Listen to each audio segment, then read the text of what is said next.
If you know who OnePlus is, you probably know a lot about OnePlus phones. You probably know that they come loaded with high-end specs and premium build quality. You probably know that they're sold online for pretty aggressive prices. And you probably also know that they give the best phones from Samsung, Apple, and Google a good run for their money. Now, what you might not know about is OnePlus's newest phone, the OnePlus 5.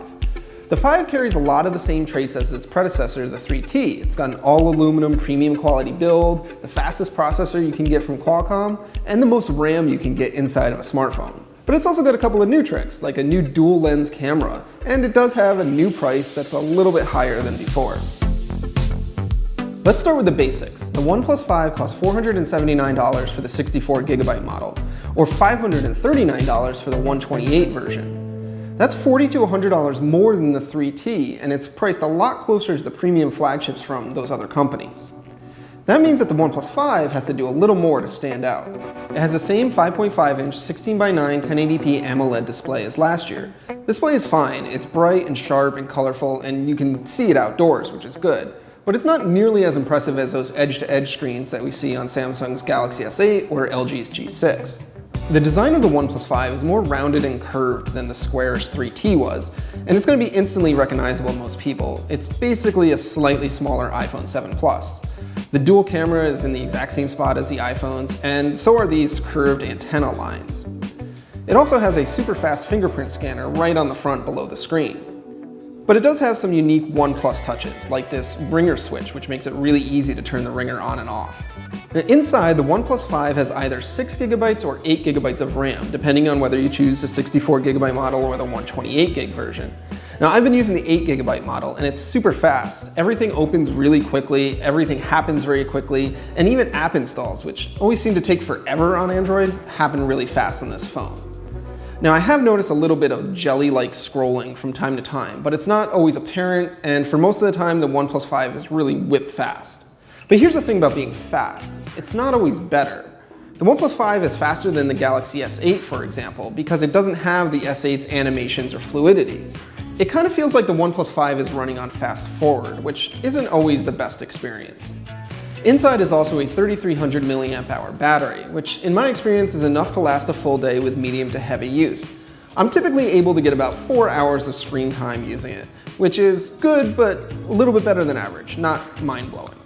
For software, the OnePlus 5 runs Android 7.1.1 Nougat, with OnePlus's modifications on top of that. OnePlus's software is really light and easy. It's basically like the same thing that Google ships on the Pixel phones, and it's very easy to use. Now, they did add a couple of things. One of them is a new reading mode, which tunes the screen to a grayscale and makes it almost look like you're reading on a Kindle, which is really easy on the eyes. If you do a lot of reading on your phone, you're probably going to appreciate this.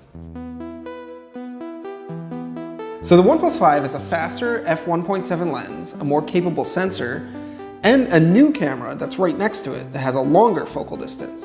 This lets you do a couple of things. You can zoom in closer to your subject, or you can do unique blurring effects like a DSLR might be able to do. But unfortunately, all of that new camera tech doesn't produce amazing images. The 16 megapixel camera doesn't have optical stabilization, which leads to softer images in low light. And the 20 megapixel camera with the longer lens has smaller pixels and not as bright of a lens. All of this adds up to lower quality images in low light, especially compared to what you can get from an S8, a Pixel, an HTC U11, or even an iPhone. To make matters worse, the portrait mode that's supposed to mimic a DSLR is more miss than hit. Far too often it blurs too aggressively or doesn't blur all of the areas that a real camera would. Most of the time it looks pretty fake. Then there are other disappointing things about the OnePlus 5, such as its complete lack of water resistance, or if you're in the US, the fact that you still can't use it on Verizon or Sprint. So this is the OnePlus 5. It's faster and better looking than ever, but it's got a failed camera gimmick and a less attractive price tag. That pricing really makes this calculus change. For just a little bit more, you can get a phone with waterproofing, a better camera, and more forward-looking designs. Now, that isn't to say the OnePlus 5 is a bad phone. Most people will be able to look right past its iPhone-like design and mediocre camera and just enjoy its speed and responsiveness. But it does mean that the OnePlus 5 is a little less impressive than before. Someone really calling me? Oh my God.